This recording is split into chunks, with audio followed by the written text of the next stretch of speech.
Ready হয়ে গেল লাভনীয় chocolate cake. চলো তাহলে আমি কি করে বানিয়েছি সেটা দেখিয়ে দিই। নমস্কার বন্ধুরা, আবার নিয়ে চলে এসেছি আরেকটা নতুন ভিডিও। আমি মানু ব্লগ টিপসে সবাইকে ওয়েলকাম।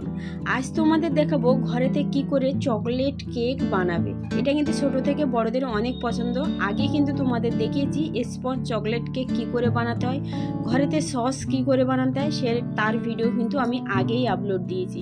চলো এবার আমি তোমাদের কেকটা কি করে বানাতে হয় সেটা দেখিয়ে দিই। প্রথমে আমি নিয়েছি চকলেট সস।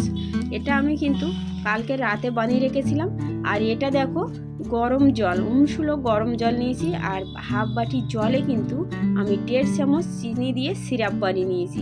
এটা কিন্তু আমার কেক বানাতে লাগবে। চলো এবার কেকটা বানানো দেখাই।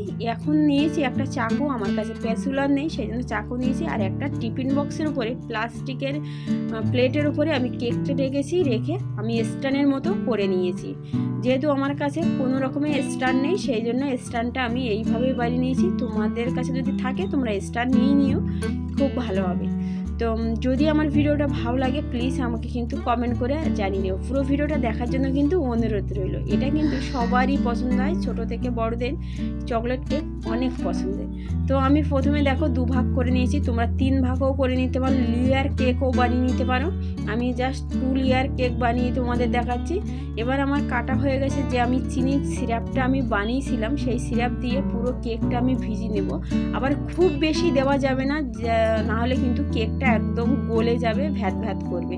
তো একদম অল্প অল্প করে জাস্ট হাত দিয়ে দেখতে হবে যে পারফেক্ট হয়েছে কিনা, না বেশি না কম, মিডিয়ামে রাখতে হবে।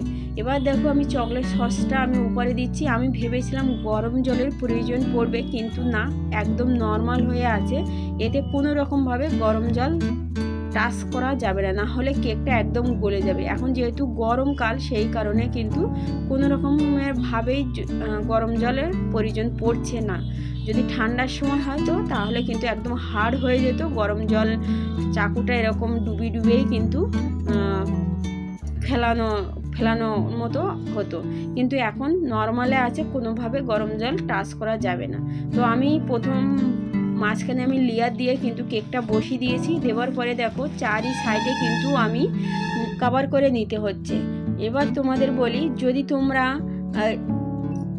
প্রথমের উপরে যদি একটু হালকা করে কেকটা কেটে নাও তাহলে কিন্তু একদম পারফেক্ট বসবে। আমি কিন্তু কাটিনি, যদি তোমাদের মন চায় যে কাটবো তাহলে তোমরা কেটে পারফেক্ট বসিয়ে নিতে পারো। তো বন্ধুরা, আমার ভিডিওটা তোমাদের কেমন লাগছে প্লিজ কমেন্ট করে জানিও। ভিডিওটা ভালো লাগলে লাইক কমেন্ট শেয়ার করে দিও। আর যদি আমার ভিডিওগুলো তোমাদের ভালো লাগে প্লিজ চ্যানেলটা সাবস্ক্রাইব লাইক করে রেখো, যাতে আমার ভিডিও আপলোড দিতেই তোমাদের কাছে পৌঁছে যায়। তার আগে কি করতে হবে, সাবস্ক্রাইব করে অল নোটিফিকেশনটা কিন্তু অন করে দিতে হবে। দিলে কি হবে, আমার যে কটা ভিডিও আমি আপলোড দেব সবার আগে তোমাদের কাছে পৌঁছে যাবে। অনেকেই কিন্তু ওই অল নোটিফিকেশনটা অন করে না, সেই জন্য আমার ভিডিও যায় না। তো ফাইনালি আমার চকলেট কেক রেডি হয়ে গেছে। তোমাদের মন পছন্দের যেভাবে পারো সাজাতে পারো। আমার কাছে যেটা আছে সেটা দিয়েই আমি সাজালাম। দেখো আমি চকলেট চিপস, কালো চকলেট চিপস, সাদা চকলেট চিপস দিয়েই কিন্তু আমি সাজিয়েছি। এই চিপসটা কিন্তু তোমরা অনলাইনেও অর্ডার করে নিতে পারো, প্লাস না হলে তোমরা কোনো মুদিখানার দোকানে গিয়েও তোমরা নিতে পারো। অনলাইন থেকে নিলে একটু কমের মধ্যে পড়বে। তার উপরে দেখো আমি হালকা করে পাতলা পাতলা করে কিবি কেটে কিন্তু আমি উপরে দিয়ে দিয়েছি।